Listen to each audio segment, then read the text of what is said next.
Shakiltina pawanyesa Timanam bilango besa Magaltiti ilkambatesa Situmanu mango besa Shakiltina pawanyesa Timanam bilango besa Magaltiti ilkambatesa Situmanu mango besa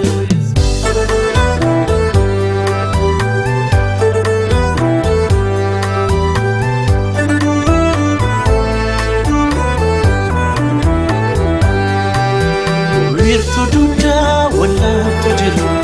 Hiyadama urtuanako Firibuna eshita kichu Esa jirtan siyade michu Nanu banne atis pediko Jalalako gubala peko Abdin kamu anu kambira Viya falgan yado sivira Andi si barbade Atis minakoto Ansi argatera Bulti kof kantato Akkada poli Jar soli sergate Kabajama bake Ayyo ke gafate Sifu datengala Ke apwa kotiti Datne bulti dapu Ilu baborati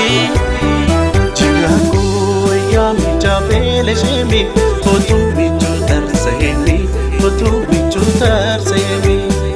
Jigaku sagal eke lagayemi Sagal managam bayemi Hotu bigunas gemi Jigaku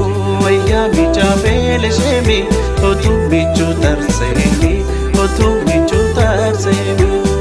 Jigaku sagal eke lagayemi Sagal managam bayemi Hotu bigunas gemi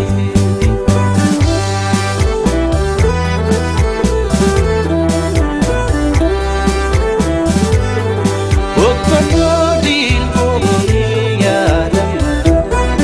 Irkadedu sawan ko yadam Okkono simbo kone yadam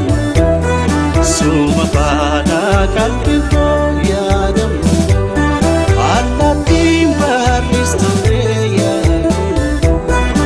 Lapakaba chunol ko yadam